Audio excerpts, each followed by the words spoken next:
I was also finally catching up on the big Netflix release that was controversial and got the people talking, got film Twitter up in a stir.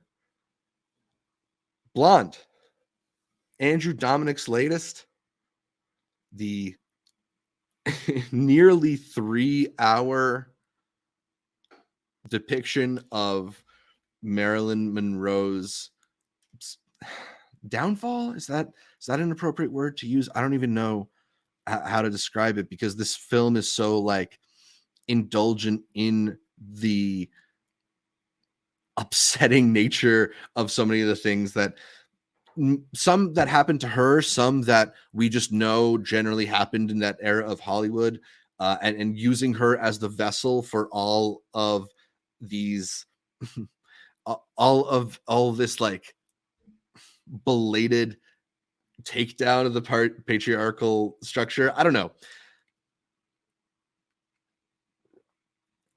I think ultimately Blonde has some of the best filmmaking I've ever seen in a bad movie. There are certain sequences that are quite compelling in their imagery and haunting, and there's a certain quality to the way in which, when her life is really starting to devolve and spin out of control and out of her control and challenge her health, that I think really it evokes like this almost supernatural quality to her, to Hollywood stories, to Hollywood people. Without going too deep into it, hopefully if you are that curious, you've had a chance to see it, but there's like a sequence involving mouths that I thought was like straight out of like a great horror film. But it's ultimately just so indulgent, so excessive, and ultimately like repetitive and pretty monotonous in its punishing of the Monroe character, I want to call her, because it's like I almost feel like this film could have worked better if it was about some fictional actress.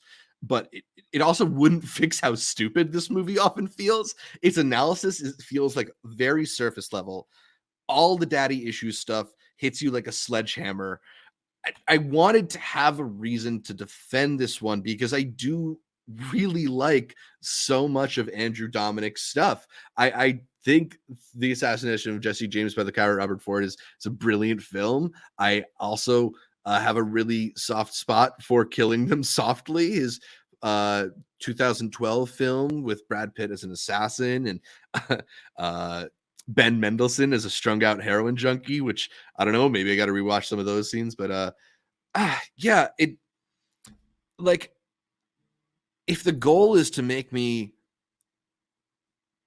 empathetic to some of the awful things that happened to Marilyn Monroe, then I guess it's successful. But I also like already was there. I think most people were already there. I don't know.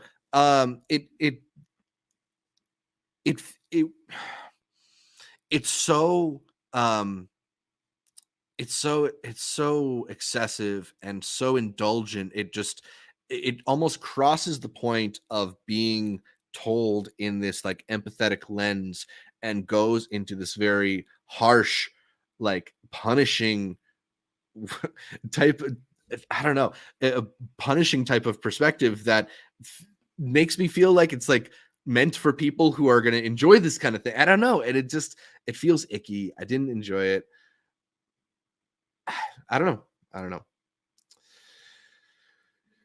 Seeing some opinions on Blonde, that it might be inept, that it is beautiful looking, that yeah, I don't know.